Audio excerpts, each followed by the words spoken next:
Hey, new day, good morning. Spent a little time and mounted up the bumper. Got that somewhat where I like it. This is an OER bumper. There's a couple of things I'm not crazy about. There's a little bump out right here that, that should have, a little lump there. Other than that, it fits pretty good. I also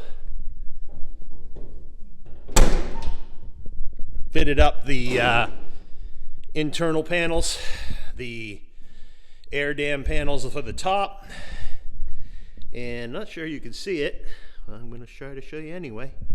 The panel under here, that the AC only panel that goes across the bottom, and again, it just kind of tries to direct most of the air through the radiator and doesn't let it come out underneath. So again, that's an AC only part.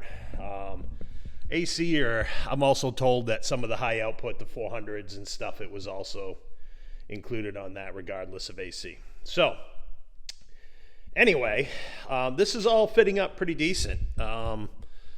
This is an original bumper reinforcement here. Again, part of the issue here is trying to decode the bolt kits and figure out which bolts actually go where as you open up the bags. But okay, so I also fitted up the rear bumper. That came out pretty good. Very happy with that one. Although one of the original brackets over here, the bracket under this side, I had to elongate the slots. It didn't really want to fit right until I did that. But after I did that, that fit very nice. So I'm just gonna tighten the bolts up onto the bumper side for now, and then pull the bumper back off so that I can continue my body work. So the next thing I'm gonna tackle is the door gaps. It's time to get after this. Work that back gap, make it right, then work the front gap, get all that perfect, and move on to the other side. I've got a full day up here today, so shouldn't be much of a problem, but I want to get to a point where I have something that the gaps are right, I can start working, and eventually I'm gonna have to start body work. So but want to get all this right first.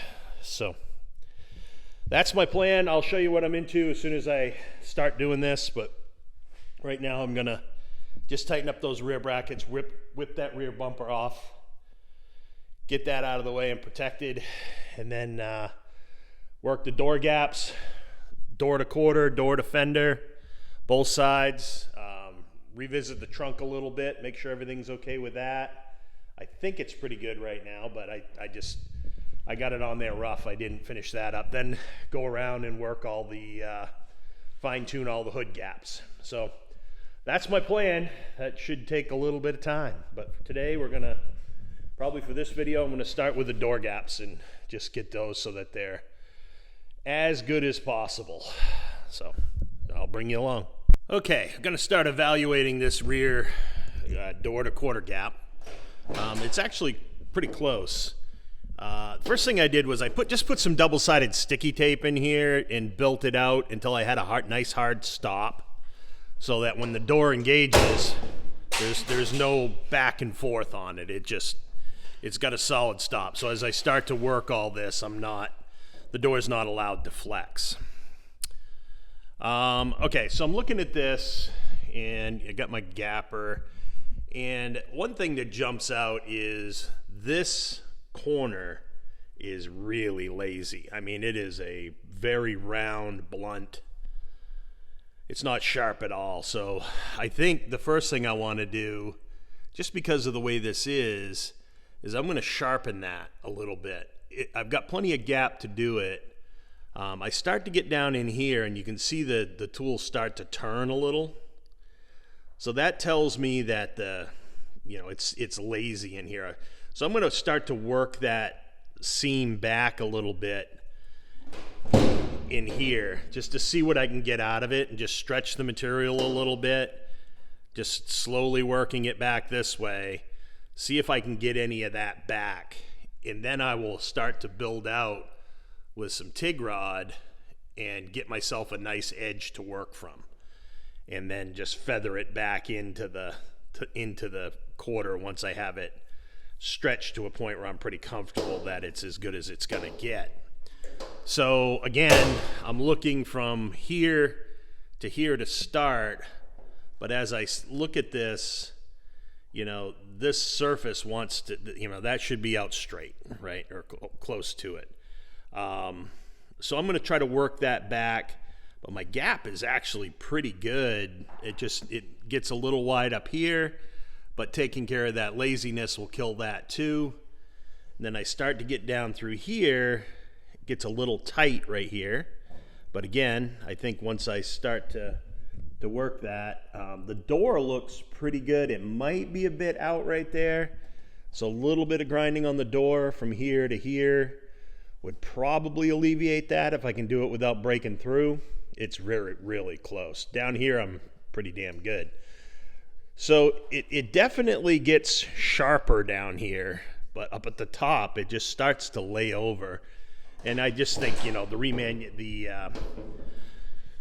die is not as sharp in here as a, you know, it's not as sharp this direction as the OEM dies were. So again, I'm just going to start to work this slowly, see if I can bring any of this in by just slowly stretching the material back in this way, and then working it until I get to a point where I'm pretty confident that I can just lay some TIG rod in here and clean up the rest of the point to bring that out to a better edge. I mean, it's not supposed to have a 1/4 inch radius on it. You know, it's supposed to be more like down here where it's, you know, an 1/8 inch radius. So that's where I'm going to start. We'll see how we do. All right, so I slid it down to the gap, down to the seam, and just slowly worked it back up using my spacer as I go to tack it in. And you can see I got a very nice even gap now. When it got a little too wide, and remember there's a brace under there up till about here. When it got a little too wide, I just threw in some TIG rod and just laid that in the gap so I have something to help bridge the weld without driving in a ton of heat. So basically I'm gonna nip that off up top, and I might lay it over actually, but we'll see. Anyway, probably just cut that off, get this all tacked, and then some of these wider ones I probably throw a little bit of TIG rod in there too as I go, just to some of the smaller stuff, the 3/32, just so again I don't have to put a ton of heat in this to get it to adhere well. So that's where I'm at. That's looking very, very nice now, and I should be able to make that disappear. Okay, there it is. Gap looks pretty good now. I've got it worked in. See, I burnt my spacer a little bit. It only gets a little tight when I try to run around the corner there, but that's okay. If I'm checking it at an angle, it goes right through pretty good. So I believe that will do it for this edge. Pretty happy with that. All the way down through, everything worked out. I did a combination of MIG and TIG. Kind of used the MIG to do the brute force stuff, and then came back through and filled pinholes and stuff with the TIG, which worked much better. I'm going to try to do more with the TIG on the other side. It is much easier to grind, less opportunity for warpage, and you can run a weld rather than having to spot, cool it, spot, cool it. But either way, it worked out pretty good. I'm pretty happy with what I got right here now. So not seeing anything too bizarre. Next thing I think I'm going to do is look at the front, see where I've got to rework that, then move to the other side. Okay, so the front edge. When I look at this, it's actually okay up in here, although this is a little high. I'd like to get this folded down a little bit, so I may slit this just to get it to lay in better, but we'll see. I'm going to get the front edge done first, but I'm okay through here. I'm a little loose in here, and then I'm okay right here. Then I got to build it, and it's going to be a bit, so I'm going to be using some 1/8" rod in there. I'm going to start out with some 3/32 rod up here just to get this edge kind of worked in between here and here, and then I'll start down the rest of the fender here and see what we get. Again, I'm going to tack this in with the MIG, get it started with that, and then I will switch over to TIG probably and try to stitch it in with that and see how I do. But that's where I'm at right now. That this gap here in the front is a bit big. We know that. It's just a little over 1/4.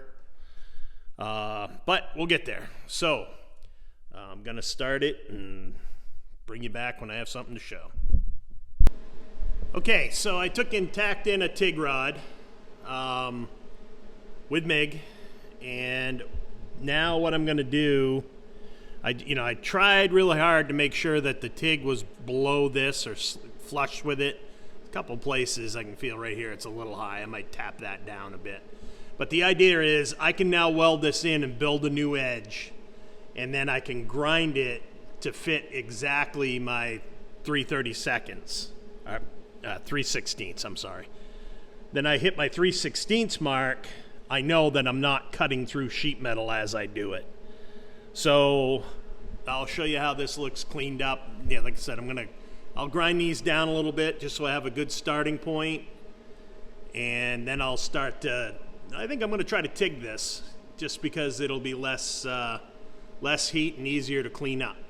So I'll give that a go and see how I do. If not, I'll just revert back to MIG. Okay, well, my TIG welding's getting a little better. I'm improving. So now I've closed that up. I've just got to grind it smooth now. Then once I get it ground smooth, I'll be able to scribe it with the 3/16 scribe and mark exactly where it needs to be ground off to, but because it's a solid edge, we'll be good. So I think I'm in good shape. I'm gonna just start grinding that smooth and see what we get. All right, so there, I just took and sanded it down, and I'm here to tell you, TIG weld sand so much easier. All right, so then I just hit it with some blue Dykem.